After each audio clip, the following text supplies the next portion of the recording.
I think we should go ahead and get started. My name is Michelle Mabry. I'm a administrative coordinator for the Minnesota Pollution Control Agency, and I'm part of the 3M settlement team at the MPCA.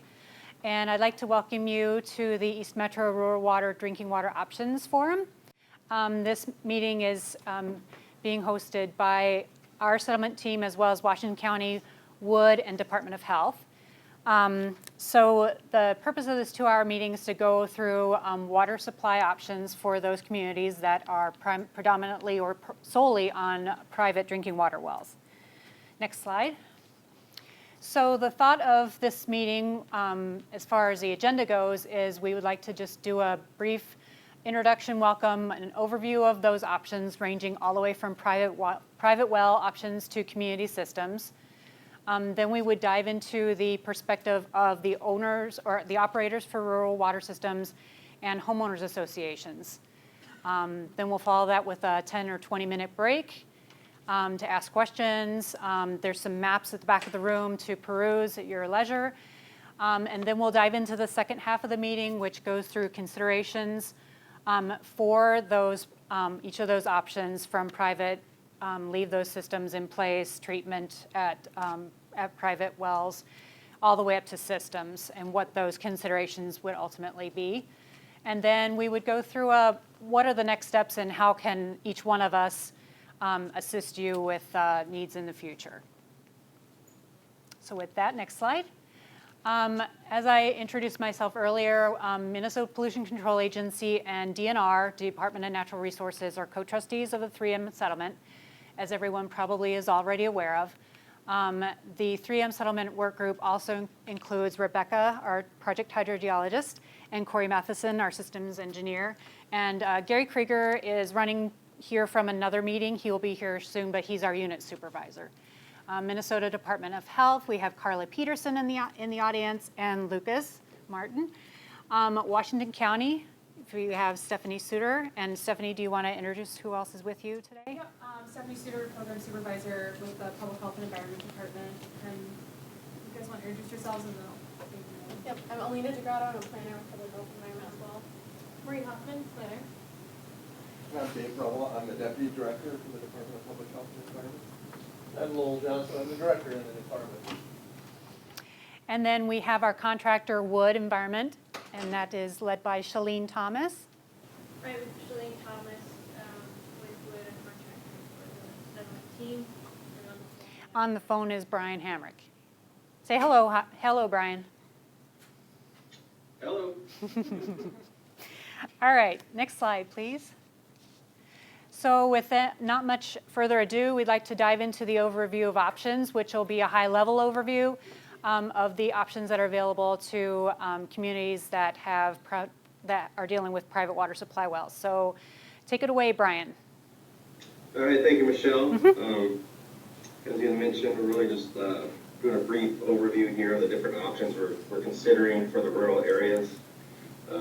These go all the way from just installing treatment at the individual households or private wells, to looking at combining some of these private wells into more of a central treatment facility, then also going all the way up to providing regional treatment from both either groundwater or for surface water supply.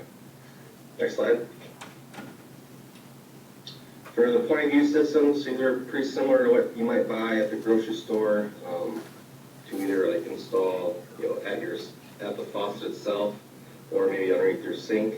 These are very small units, capable of treating probably 1 or 2 gallons per minute. And it only would treat the water that you're really going to use or that you're really going to drink. Kind of going up from there is point of entry systems. That's where you have the line from your well going into your house. Wherever that enters the house, you have the garage or possibly in the basement. You'll install a slightly larger unit. It's probably a couple of feet tall, maybe 12 inches in diameter, and would treat all of the potable water that's used in the house. So that includes treatment for everything in the bathroom, the kitchen, or the laundry. Next slide. After that, we'd be considering private wellhead systems as treatment at the well itself. One of the advantages of these is that you don't have contractors that would have to go inside your house to change out the media on an annual basis. All the work would be outside. And these would also be also fairly small systems, probably treat about 10 gallons per minute or so, and just would consist of a probably granular activated carbon tank that the water just flows through before it comes to your house. And this would treat both all the water for domestic or the household use and also for irrigation use. Then kind of going from there, we start looking into combining multiple wells and bringing them together for a clustered private wellhead system. We're doing slightly larger treatment vessels, to treat the water there and then send it back to the house. And here you just run lines probably like 1 inch, 2 inch in diameter from the private wells to the treatment facility and send it back out to the households. Okay, next slide. And here we're looking at local cluster treatment facility for private wells. It's pretty similar to the previous slide, but maybe we might be getting into larger units, looking at a little bit larger communities, maybe tying a couple of subdivisions together for treatments. And we would take the water from the private wells, run a small line over to a centralized treatment facility, and then send it back to the households for either both domestic and irrigation use. Okay, next one, please. And this is when we start getting into the larger, more industrial-looking facilities, is when you start looking at a municipal perspective, where you're providing treatment for, thousands of people. It's where you're taking these municipal wells that are, 500 GPM to 1,000 GPM, bringing those together at a central site, usually an existing well site or storage facility, and then installing multiple, probably 2 to 8, vessels, each one probably 4 foot to 8 foot diameter. And then running the water through there, and you're treating everything and sending it back out into the potable water system. This is where we're utilizing the existing water infrastructure to convey it out. All right, next slide. And once again, this is kind of on the larger scale of approaches. We're looking at doing more of a regional system that would treat multiple communities. And that would involve possibly if we had multiple wells kind of in the similar vicinity, we can put in a large scale treatment facility, then utilize the existing infrastructure that's in place, and then send that back out into the distribution systems for multiple communities. And here you really have probably have to have an agreement between different communities to operate and pay for the maintenance of these sites. Okay. Next one, please. And then the last one we're looking at is more of a regional solution from a surface water supply, where we get the water from either like one of the nearby rivers, and then we're have to have a treatment facility there next to the river somewhere. Those are usually fairly large, complex systems. You have some reservoirs, on site that would store the water, and then that would be sent out to the various communities. And this might also involve, putting in some large diameter lines, to run in between communities, and each community could draw up those individual lines. Okay, next slide. And really at the end of all of this, we're probably going to be looking at a combined approach of these different options, as we do have many types of areas we're looking at, from both rural, semi-rural, suburban, and then to a densely populated urban area. So we're at the end of the day, we're probably looking at a combination of point of use, point of entry for some of the existing private well users. That's our, that aren't close to other properties where maybe they have a multi-acre lot they're sitting on.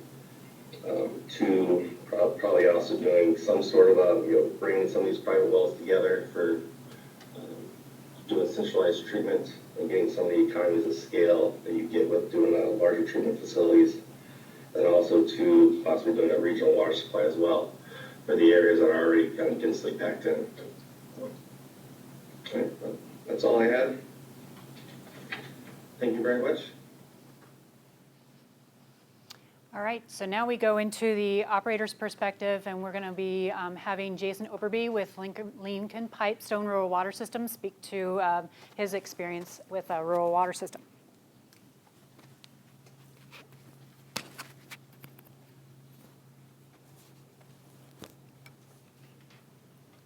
Okay, everybody hear me well? Okay. Well, thank you. My name is Jason Overby. I'm the general manager of Lincoln Pipestone Rural Water located in southwest Minnesota.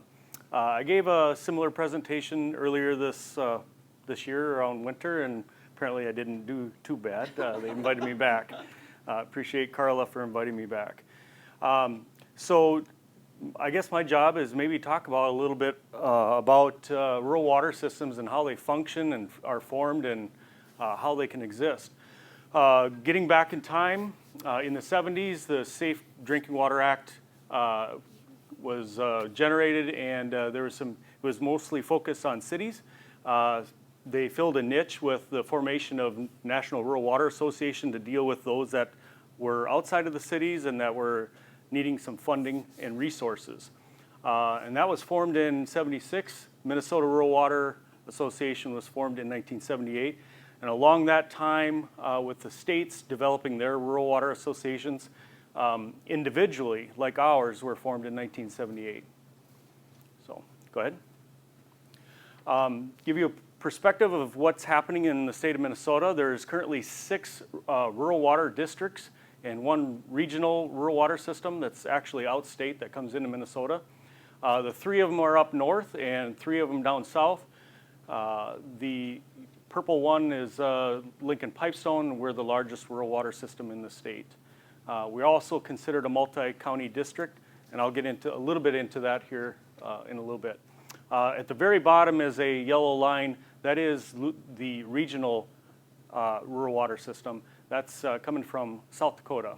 South Dakota supplies water to northwest Iowa, eastern South Dakota, and southwest Minnesota, of which we are one of the members. We supplement our water with their source too. Go ahead. So these are the steps with back in the 70s when Lincoln Pipestone was formed. They started at the county level, and they had an informational meeting. One thing to note about southwest Minnesota, we are heavily influenced by the last glaciation. So all the material that's brought across from the state got dumped on in our world, and as it melted, it left all these channels of ribbons of sands and gravels, and that's our water source. So they're very shallow. We have some wells that are 30 feet deep, 60 feet deep. So whatever happens on the surface can happen or affect our water. And we do have some that are a little bit deeper as well. At the committee level, they formed a steering committee and selected some officers. From there, they petitioned the rural residents in various communities. We have a lot of small communities out there, less than 1,500 in population. They polled their interest. They felt that there was enough need, and they secured legal counsel and engineering to help with the process. They generated a feasibility study, so they had to find the water source and make sure that the demand that was sought in the area, and Lincoln and Pipestone were the 2 counties focus on. We weren't very original on our names, but you notice on the other districts, they're all pretty much based on counties. From there, they determined that, yes, they can move forward with the development of a water source and the formation of the system. At the time, it was FMHA, so they sought loans, federal loans that were available. They approved the feasibility study, and how we're formed is a multi-county district. Since we're started in 2 counties and now we're up to 10, we have to go through different channels. We don't have any particular city that oversees us. It's all on the county. So we have to go and seek approval from all 10 counties that we're in. And then from after that, then we go to the district court. And the district court judge makes the final say. So go ahead. A little bit about our system. Like I said, we're in 10 counties in southwest Minnesota. This is the map there shows a slice of our world. The western or the left side is the state of South Dakota. The bottom is the border with Iowa. And the top upper right is the Minnesota River. So give you a little bit of an idea of what that's about. our system started in the middle part here, and it has grown all the way north and south. The top end is Highway 212, which is Montevideo area. So roughly about the cities all the way down to Iowa would be the scope of our system. We don't have very many customers compared to the population here. We have 4,600 accounts, but we serve 36, soon to be 37 towns, ranging from under 100 population up to the two biggest are Marshall and Worthington. We had been serving, so roughly around 13,000. We have multiple water sources. The map up there shows the different color codes are different water source service areas. We also purchase water from outstate. We buy from 2 locations in South Dakota and 1 district in Iowa. And we have interconnects with a few of the cities there too, emergency connections. We have over 3,400 miles of pipeline, and put that in perspective, I can put that from Cottage Grove to Seattle and back. So, and we have, now we have 18 employees. So 12 of them are operators to man that 3,400 miles of pipe. The pipe, as you can see some of the photos there, putting some of the pipeline in, it's all rural. Anywhere from 1-inch to 14-inch trunk lines that we have. So pretty small pipe compared to this area. But it's doable. We manage a system of that scope with that few of customers. So go ahead. How we're governed. So we're formed under Minnesota Statute 116A for water and wastewater systems. So we are a political subdivision of the state. We are not county or city. We are pseudo. I love saying pseudo. So the maximum number of board members that we can have is 11, and I have 11 bosses. They are on 4-year terms that are rotating, so every 3 years, or every year, 3 of them get off. I shouldn't say that. They're up for reappointment. We have some long-lived board members, which is good. It brings and retains a lot of the history along with the decision-making. They are appointed. In the appointment procedures for those commissioners, they get approved by the board itself. Then that gets submitted to all 10 counties. All 10 counties have to sign off on either reappointment or new appointment of a commissioner. And then after all 10 have approved, then it goes to the district court judge for final approval. So there's a little bit of a process. And simple majority for voting occurs on our board. So go ahead. A lot of our funding for our capital improvement projects are rural development loans and grants. We do get some loans and grants from the state. We've received some PSIG funding.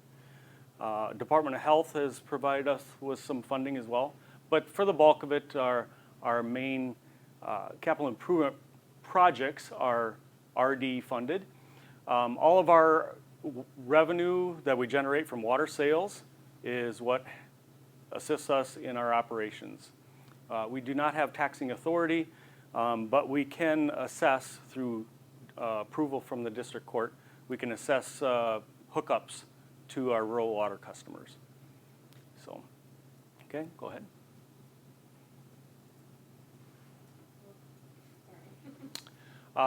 So because we're multi-county, we have many water sources. We are all over the board. We get to play in the sandbox with all those agencies, which develops some interesting relationships. Go ahead. So I kept it kind of brief because if there was any questions or anything, but if you're thinking rural water systems, just to give you a point that yes, we can manage. We have 112 townships that we provide water to. So some of the things to consider are costs. That all depends on your water source and how much of a conveyance system you're going to administer. If you're developing a water source, you may have to consider treatment. If it's just a conveyance only, where you're securing water from an adjacent municipality. That will lessen the costs. Owning and operating a water source can be quite expensive, especially if there's some treatment involved. That's pretty much it. So before we move on to homeowners associations, I want to help sort of bridge the gap between rural water systems and HOAs. And I thought I'd kind of give you some factoids about Minnesota water systems. So first of all, when it comes to rural water systems, Lincoln Pipestone it covers multiple counties, 10 counties, but we do have at least 2 that are within one county. So Rock County Rural Water System, it's in the very corner of Minnesota. It's pretty much a one-for-one relationship. So they really only have to report to Rock County and the judicial district judge in that area. Whereas with Lincoln Pipestone, if they need to make a major decision, they have to go to all 10 counties, and usually there's a lead county that they work with directly, but they have to get the buy-in from all 10. So Rock County is a much simpler relationship. So that's one piece of information. And then also just the physical geography. So here in Washington County, a lot of your larger lot sizes are between 1 and 6 acres and 6 to 10 acres. Whereas Lincoln Pipestone Rural Water, a lot of their homes at a minimum are 160 acres.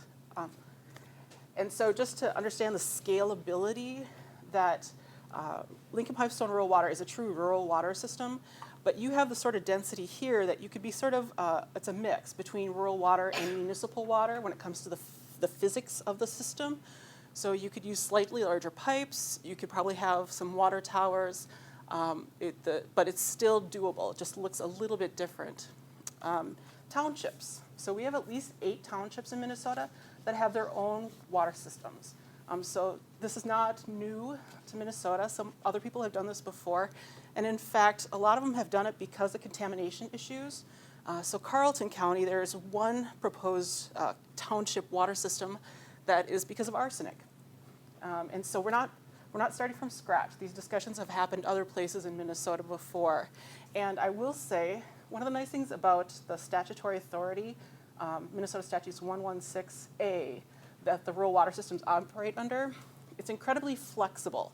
So I'd encourage you to take a peek at what that statutory language looks like, because I've asked Jason, well, you must have bylaws or something that you're held to. And really, no, it's those statutes, and it's probably 8 pages in total, even if that. And so that gives them a lot of flexibility. In addition, let's see, I wanted to mention, I'm going to be talking about homeowners associations, and we might actually have one representative from Eagles Watch Development, potentially. In any case, I'm going to be representing homeowners associations for today, since they weren't able to attend. So, things to think about. So anybody who shares a water source should have some sort of legal arrangement between the homeowners to help prevent legal or management difficulties. So even if it's just 2 homes that share a water source, people sell homes, they buy homes. It's important to have something in writing and legal that protects both parties. And here I mentioned that HOAs are often used to manage water systems. So in Minnesota, we have approximately 250 non-municipal community water systems that serve either 15 homes or 25 residents or more. The bulk are manufactured home parks, housing developments, and apartment buildings. And I will say, most of the housing developments and some of the manufactured home parks where there's multiple property owners do have some sort of HOA or similar legal agreement. And I will say that those that don't have any kind of a legal agreement, they are the most challenging water systems to have to manage, because people don't pay bills. They don't monitor their usage. There's a lot of issues that go with any water system that doesn't have some sort of legal arrangement. Next slide. So here I've listed out, and I'll say it's sort of therapeutic, because a bulk of my job is dealing with systems that haven't really thought out what goes into being a water system and sort of planned ahead as to what those should look like. So if you don't have some sort of agreement, it's going to be hard to collect fees. A lot of times not every homeowner will contribute. Also monitoring and managing use. So a lot of people will let their water run all the time because they're not paying a bill, no one's asking them to pay, and so there can be a lot of excess water usage if you don't have some sort of agreement. Meeting water quality standards. So both under the Federal Safe Drinking Water Act and for non-regulated contaminants like aesthetics, hardness, things like that, these communities, they have a hard enough time running a well and a distribution system, let alone adding treatment to manage water quality. So there's a lot of challenges they face. Also maintaining infrastructure. I have one housing development where there's 33 individual homes and they have no written legal agreement. So each owner owns 1/33 of that water system, and try to get 33 homeowners to agree on when do we replace the pressure tank, when should we flush, how should we manage our system. And then agreeing on infrastructure investments. We'd like to see every community water system have some sort of backup, whether it's well or additional storage, a generator, some way to continue operations in an emergency. Next slide. So in general, HOAs or legal agreements that you'll see with water systems are typically managed by an elected board. They allow homeowners to vote on the issue so everyone has a say. They protect homeowners from individual liability. So when the state of Minnesota, comes in and tells that water system, you have to meet the Safe Drinking Water Act, right now that housing development with 33 homeowners, I actually can take legal action against every one of those 33 individuals. Whereas if you have some sort of legal structure, you share that liability. It's not just one person, or it's not individuals that are having to deal with that. Protecting the homeowner's investment in the water system. So a lot of the infrastructure is buried and out of sight, and people forget that you need to manage it. And then there's a convenience to homeowners that don't want to manage their own water system. And like I said before, it's simplest if you have some sort of legal agreement to manage those. Next one. All right. And I had one other note. So a couple other factoids. Here in Washington County, I don't know if you realize this, but you have 14 non-municipal community water systems and 15 municipal. So of those 14 non-municipals, you've got manufactured home parks, you've got housing developments, apartment buildings. So you have a real mix. They kind of go under the radar, so you might not realize that they are community water systems. Your largest is Cimarron Park in Lake Elmo. It's 1,200 people. The smallest is Marine Stugas Townhomes, and that's 30 residents living in those townhomes. And like I said before, there are at least 8 townships in Minnesota that have been operating water systems for quite a while. And so you're not alone in some of the issues you have concerns about or ideas that you want to talk about. Hopefully people have had a chance to take a look at the maps and have some really good engaged conversations amongst yourselves and with us.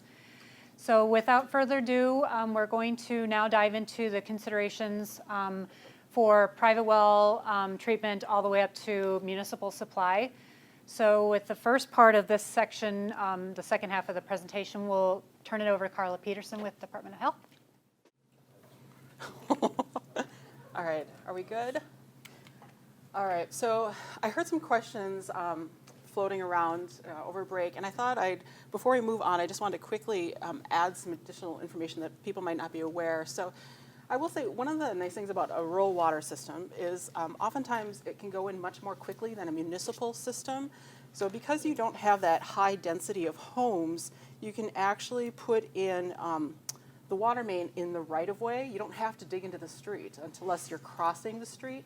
And so that really speeds up the process and also makes it a lot less expensive. So remember, when you're thinking of larger rural water or any kind of rural water system, that there's very minimal street reconstruction, and so that really does speed things up if that's something that we end up looking at as part of the conceptual plan. Going back to basically A to Z, private wells to community water systems, and we want to just come back and touch on private wells and point of entry or point of use treatment systems and sort of the considerations that any homeowner would have or an elected official. So if everyone stayed on their wells and continued to use home treatment, there's things that everyone needs to think about. You need access to those homes for installation and annual filter changeouts. There's a concern about waste disposal and environmental costs. So, replacing those cartridges on an annual basis, you're just adding to a waste concern. And then the PCA, currently they're managing installation and change-out schedules. So there's a convenience there for private well owners. But, again, in addition, there are homeowners that prefer to maintain their individual wells. So it's really considering sort of the benefits and costs associated with point-of-use treatment. So I mentioned this before, but a community water system is defined under the Federal Safe Drinking Water Act, serves at least 15 homes or 25 year-round residents. So you could have a system that serves 10 homes and still meet this definition if they have more than 25 people. There's roughly 1,000 in Minnesota, largest is Minneapolis, and again, like I mentioned before, the smallest are manufactured home parks, housing developments, and apartment buildings. And I will be honest, there are both benefits and costs for someone who is connected to a community water system. So I'm really trying to present what a homeowner should consider when they're transitioning from a private well, if they're transitioning from private well to a community system. Next slide. So here's some benefits. As a community water system, every one of your sources have a source water protection plan and action items to protect that source. You get regular inspections and site visits by our engineers, so roughly every 6 months or so, an engineer is stopping by either for an inspection or to collect water samples. You're required to have a certified operator. You're required to send out an annual water quality report to your consumers. You also have to monitor for more than 100 contaminants. So some of those contaminants are on a daily schedule and others are on a 3, 6, or 9-year schedule based on your vulnerability. And for those for community systems, it's usually that shows up on your water bill. It's a chart. We charge municipalities and then they put that in the water bill. So it's MDH that's responsible for that. You're required to meet the Safe Drinking Water Act, the water quality requirements. You're also required to have consistent pressure and volume. So if you're a community water system, either we expect you to have a backup well, have 1 day's worth of storage, emergency generator, some sort of mechanism so that if the power goes out or if there's an emergency, you're able to keep pressure, because if you lose pressure, that's when you see a boil water advisory that could come out of that. And a lot of people, it's convenient to have someone else manage their water supply. So there's a lot of different benefits. Next slide. So there are costs. So under the Safe Drinking Water Act, there are different requirements which include treatment, and typically community systems have to disinfect if there is treatment. And so a lot of people don't like the taste and odor of chlorine, but you can solve that with a GAC unit actually under your sink. Or as home treatment. So you don't have to, if you're concerned about that, there are some simple ways to address it. And then, there are always homeowners that would prefer the option of managing their own water system. Some people just like that ability to know it's my well, I'm managing it, I'm sort of in control. So, next slide. So some other considerations. So this was actually kind of an interesting exercise, and you're going to see actual numbers in an upcoming fact sheet in the next month or so that touches on each one of these pieces. But what was interesting is when we ran the numbers, the cost to use a community water system really isn't that different from the cost to use a private well. So a lot of people, they forget that having a private well has its own costs. Most private wells last 50 years or so, but when you do replace it, it's between $12,000 and $16,000. You also have to, replace pumps, pressure tanks. There's actually, I was surprised, minimal energy use by a well pump. We ran the numbers, and it can be $10 or less a year. It's a really low energy use. Using a private well, you're also recommended to do water quality testing, and so that's roughly $30 a year or so. It includes annual back T, nitrate every 2 years. Manganese at least once if you have bottle-fed infants, and then I'm going to forget the arsenic and lead.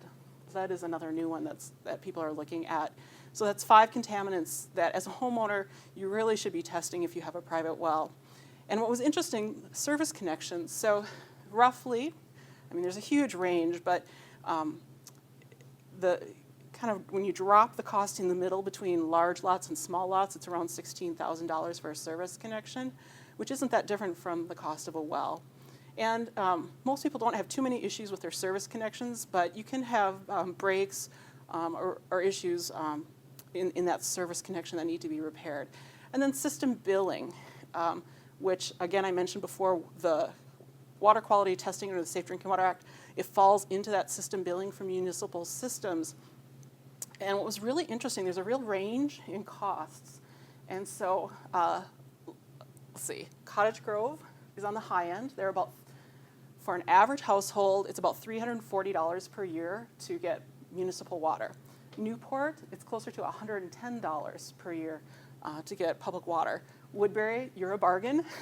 You're right around $120 a year for an average household. And so when you really run the numbers, they really are fairly comparable. And like I said, we're going to share that in a fact sheet in the coming month or so. But I guess for the next part here, I want to go over kind of some of the considerations when looking at the kind of these clustered private well systems.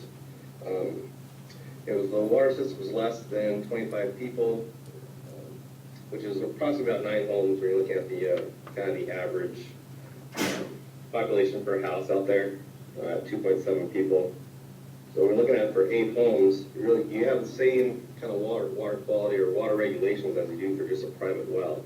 So you don't have the additional requirements for well redundancy, certified operators or water quality testing, and those, and the associated costs with those. When it comes to sizing the well, if you're looking at an 8-home system, that's about a 40 GPM well versus about 10 GPM private well. And really, when you're looking at that size of well, that's really not, there's not much added cost of drilling that well for 40 gallons per minute versus 10 gallons per minute. And also the complexity of that system is really the same as what you have for just your house. You're still looking at just the well, pressure tank, and then the GAC for treatment, which is the granular activated carbon, which is just a flow-through system, so you just flow through it and it goes out to the house. And then looking at from a treatment perspective is where we start getting to the economies of scale for treatment. Whenever you have more households using the same treatment system is where you really start seeing a lot of the cost savings. So just for example here, like on an 8-house system, you're looking at about $10,000 or $10,000 instead of $20,000 for the kind of upfront capital costs to install the equipment and the initial media. And then for the annual service, you're really dropping that in half from about $8,000 to about $4,000 for that change out. And I'm assuming there about $2,500 for POET for the capital cost, about $1,000 for your annual change-out costs. I know that can vary a little bit too. One of the other benefits of combining and just using one well instead of having 8 different wells, there's only one well to maintain and service. And then the equipment is also external to the house, so you don't have to worry about contractors coming in to change out that system underneath your sink or in your basement. Moving on to the next slide. Some additional considerations that all the costs are shared between the homeowners. Those are the recurring costs for both power, chemicals, the disinfection or the media for treatment, and then also the maintenance and repair are all shared. And of course, you always want to have some kind of agreement between the homeowners to do that. Another consideration is redundancy. That you only have one well, so one of the disadvantages is that if that well goes down, now you have 8 homes that are affected instead of 1. And also when it comes to irrigation, when you're sizing these wells, you just look at it from an average demand perspective. And so you can't have, if you have people with large lawns or big gardens, if you hook them all up to one well, more than likely you won't be able to have everybody watering at the same time. So you may have to consider some kind of every other day irrigation schedule. We have all the addresses that are even on Monday, Wednesday, Friday, and then everyone that's on odd is the other days. And then you do have a higher capital cost due to the water lines that's been installed between the houses. Those lines can be 100 feet to 400 feet long or even longer, depending on the lot sizes. And that's where you get you get the balance between the savings for the treatment costs, but then you have the higher capital costs for the water lines. And also repair and replacement of those lines is difficult because they do tend to be pretty deep out there. That's where you likely will have to have a contractor come out and do the work for you. So there are additional costs there. And then lastly is that there are some areas out there that have local ordinances that don't allow more than one home to hook up to a private well. So we have to look into, how those can be modified if that ends up being a solution here at the end. All right, those of you who participate in the work group meetings and the subgroup 1 meeting, you've heard me talk about this many, many times. We've gone through several iterations now again since our last monthly meetings with those stakeholder groups and have finalized a process map now that outlines our process from where we are now to where we're going to get to the final completion. So here's just a rough schedule. We're going to present the full process flow map again at the work group meetings. Is that next week? Week after? Next week. So we have been working in August and September on concept project summaries. So Wood has drafted concept project summaries. They are in the internal review stage right now. And in lieu of the subgroup 1 meeting next week, we're actually going to meet again with each of the individual LGUs and talk through the concept projects that we've drafted so that we have a good understanding and concurrence with the individual LGUs as to what the concept projects are from the subgroup 1 perspective. Has the public forum gone live yet? Yes. So the public has the opportunity to still also submit concept projects, so the public being anybody else outside of these work groups. There's an online form similar to the expedited form. This isn't tied to grant funding or anything. It's really just a concept project. So the detail is a lot less that's required. So this is an avenue or opportunity for individuals, homeowners, or any public at large to really submit what their thoughts are on projects that they want considered. So that will be included in our list. We're working through that then, and we'll finalize all of the concept project summaries by the end of next month, by the end of September, and we'll be dropping those into what you've all heard us talk about, the scenarios. So these scenarios are, from a regional perspective, what grouping of projects makes the most sense. So one of the scenarios we're looking at is community specific, so that's based on concept projects that are provided to us from the individual communities.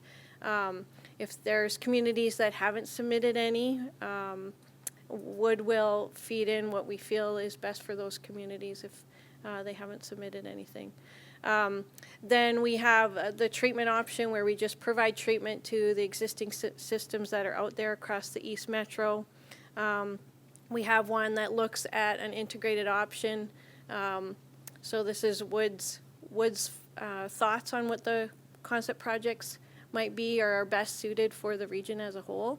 And then we look at a regional supply option. So the regional supply option, we've said this before, does not mean everybody is tied to regional water. It means where it makes sense, we will evaluate regional water supply. Where it doesn't make sense for that regional water supply option scenario, those rural entities, we will look at other options as discussed here. So it doesn't mean a blanket across the road regional supply.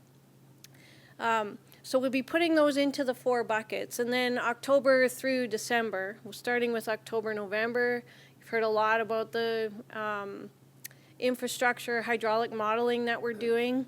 You see all the blue lines on any of these maps here that shows all of the infrastructure water supply lines preliminary that we've gotten from all the communities and put into a model.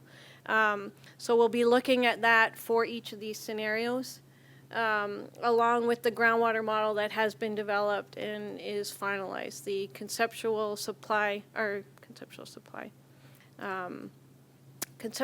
model, CSM, for our groundwater model. That is done. We're reviewing it right now internally for wood, and then we'll give it to the state by the end of the day today. So those two models will work part and parcel to say, okay, does it work from an infrastructure perspective, scenario A, B, C, D? Does it work from a groundwater quantity quality perspective, A, B, C, D? And then try to refine each of those scenarios to come up with final scenarios.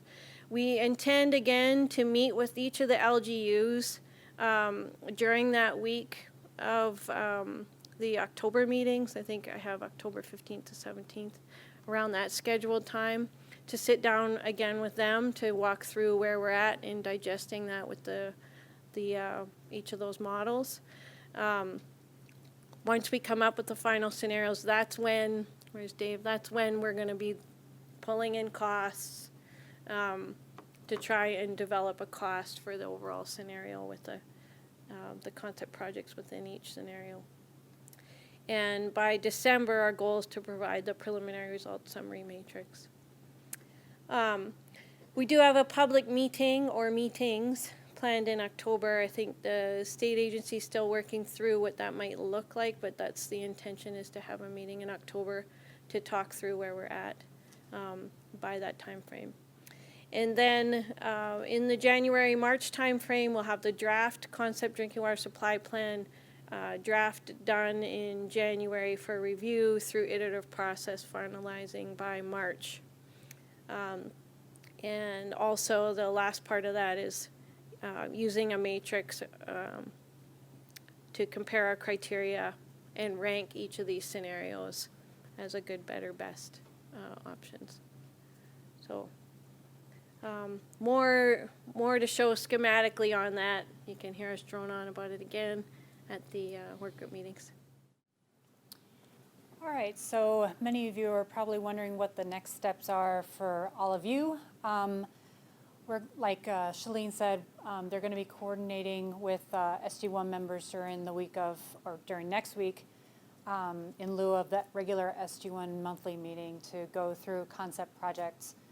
And then there's also a form online for the public to submit projects. That's open until the close of business on August 30th. You know, all of us here are available and able to support all of you through this process. What we want to know is how much communication has been done already, whether it be as a homeowner wondering what their options are, you know, with their well, to are the communities talking to each other behind the scenes to kind of get a feel for what feasible options are available.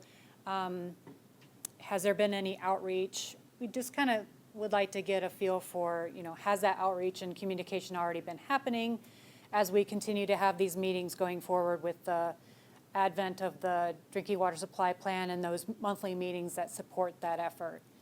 You know, feel free to ask us any questions. We're here to help you. We know this is a team effort, not only for us as a regulatory county government unit effort, but it's also, you know, for the communities themselves and the property owners and well owners. So we realize this is a big undertaking, and you know, the things are going to get done, you know, as we work together. I think it works better that way. So, you know, Department of Health, Carla's said that their fact sheet's going to be coming up in September, which will go through those conversational consideration items that she talked about today. And I did want to give a shout out to Dave Schoenberg, because he had a meeting about private wells and contaminants on Friday in Cottage Grove at the building next door. So he's also available to talk about those considerations for private wells and treating those at the source.